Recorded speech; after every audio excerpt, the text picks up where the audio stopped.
Good morning, happy Monday. This is Justin from Brickright again. If you haven't subscribed to the channel, please do, because there's like 83% of people not subscribed. But anyway, we're back on the Titanic project, and as you can see, we've been busy. What we've done, client wanted to see exactly where everything was going, so we've done this for that basis, and we've also done it for our own knowledge as well, knowing how many slabs we need, which we've counted, and we've got enough, so that's good. The other thing is, we wanted to know where things like this were.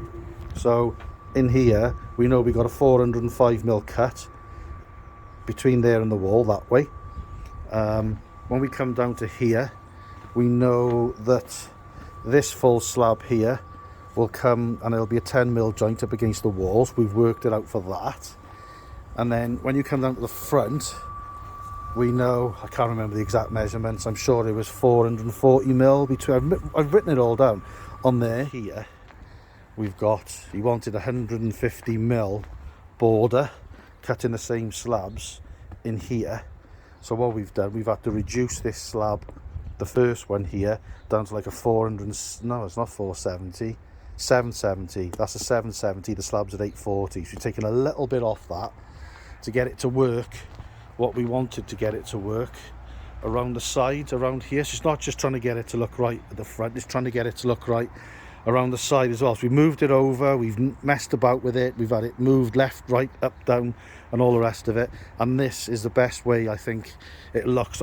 How we did this, we made a gauge rod. So we wrote all the measurements down. Look, you can see it there, look. So that's one slab from left, from over this side to this side. Where is it? There. So that's one slab, and then move along, and that was two slabs. We've done that left to right, and then we've changed the gauge rod on its side and done that for the other way around. So we know how it all works. So you can see it. It's all there. Look. Move back a little bit and show you. So there we are. We're underway. We're actually putting some slabs in. Brad's cutting a slab up against the wall. We've used the builder square to square off what we got. It's just so you can find the measurement on this side of the slab. Obviously you can measure from there back to the wall, but this side of the slab here, you're kind of lost at sea unless you get string lines down, and we haven't got far enough yet to get string lines down. So just put the building square on, get it all right, and you know where you are then. So we'll just stand back a bit. So that's what we got going on. So we are underway, Fraser, isn't we? Yep. Yeah, and we got a new product. We're using the Marshall's paving slurry in there, which in fairness is a bit easier to apply than the pave tough, and it doesn't set as quick as the pave tough. You're not always knocking it up, Brad, do you? No, the other stuff was a bit of a pain in the arse. So what do you reckon? You reckon this stuff's better? At the minute I'd say yes, but we've only used it once. So Yeah, at the minute I'd say yeah. What would you say, Frey? Would you say this stuff's a little bit better so far? Oh, yeah. Yeah, there we are, unanimous. Marshall stuff's better than the pave tough so far. So let's get cutting and lay that one then. So it's all working out okay.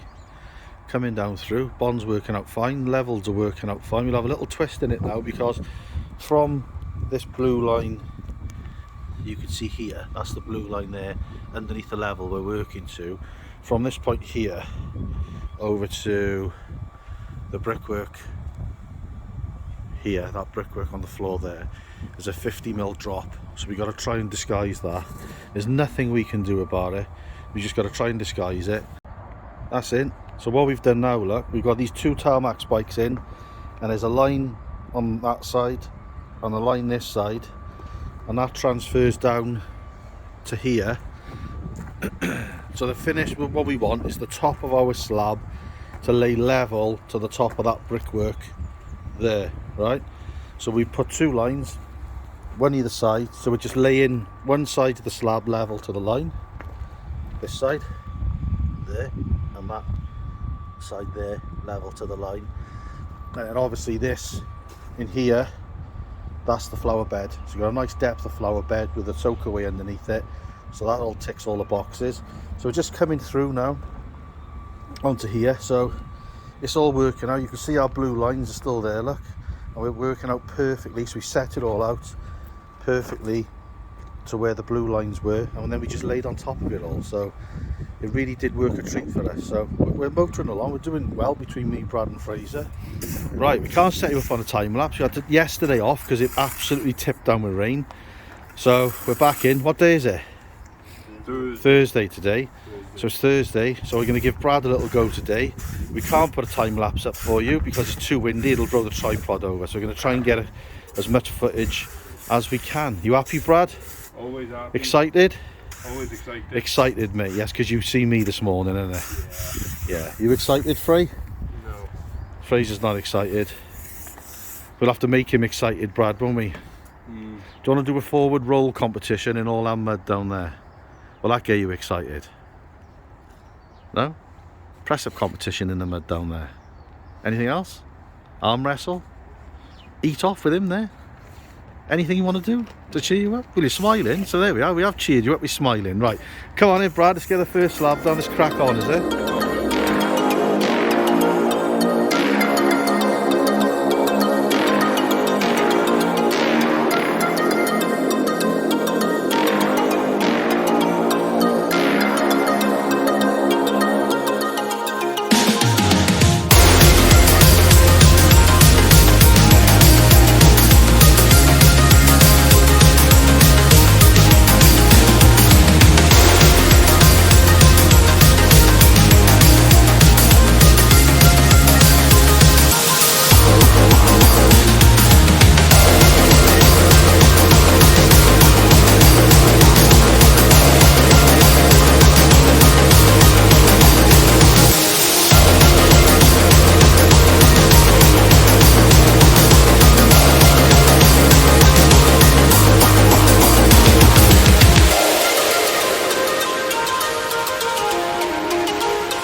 Brad's cut these now.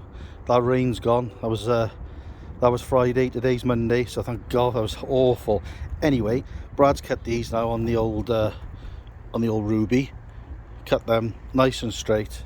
No issue at all with being straight.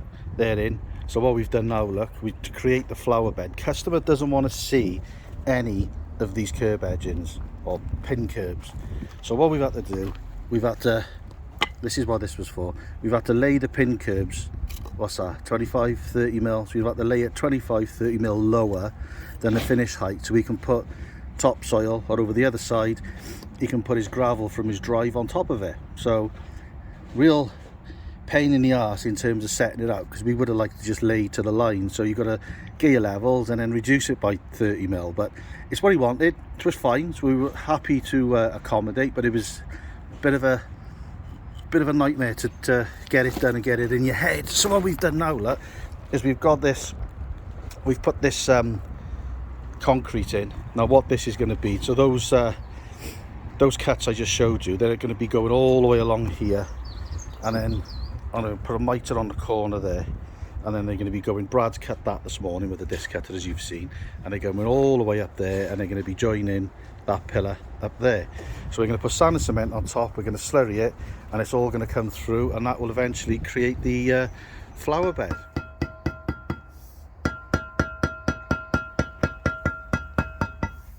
Right, the patio's finished now. Brad cut all those, you can see down there, that little border, 150 mils.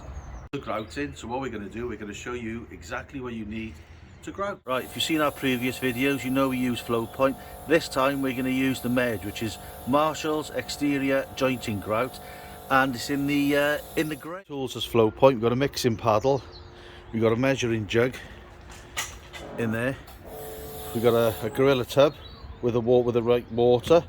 So that's that side of it. Wash, in our case, what is it? It's a Karcher K4 full control jet wash, which is a really good machine. We got two brushes just in case, a hard one and a soft one, and we've got two brand new squeegees which really do look the part, to be honest, so I'll let you know how they do. And then secondly, or thirdly, or whatever it is, we've bought this little thing, God knows what that's called. It's like a miniature squeegee, and that's just for the corners that the big squeegees won't get. We're going to start doing some grouting, and we're going to whack you onto hyperspace.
Right, we finished this patio now, so just signing off. So we used the Marshall's mesh, as you've seen, and me and Brad, and Fraser's not here because his girlfriend's got COVID, so good luck. I hope you get better soon, Cody. But this Marshall's medge, very good. It's very similar to the flow point, but it's a lot finer, so if you're going to use it, then I'd recommend it over flow point because it just looks a lot better, and it's quite simple to use, Brad, isn't it? It's a better job, I think. Here we go, it's done. So it's Marshall's versuro paving in the 900 by 600 patio, complete. Please leave your comments below, and if you could like and subscribe, please do. And there's loads more videos on the playlist, which is Titanic playlist for this project, which you can see it all. And the driveway, we're not going to show you, but the driveway's by there, ready to roll for the next video. See you soon, cheers.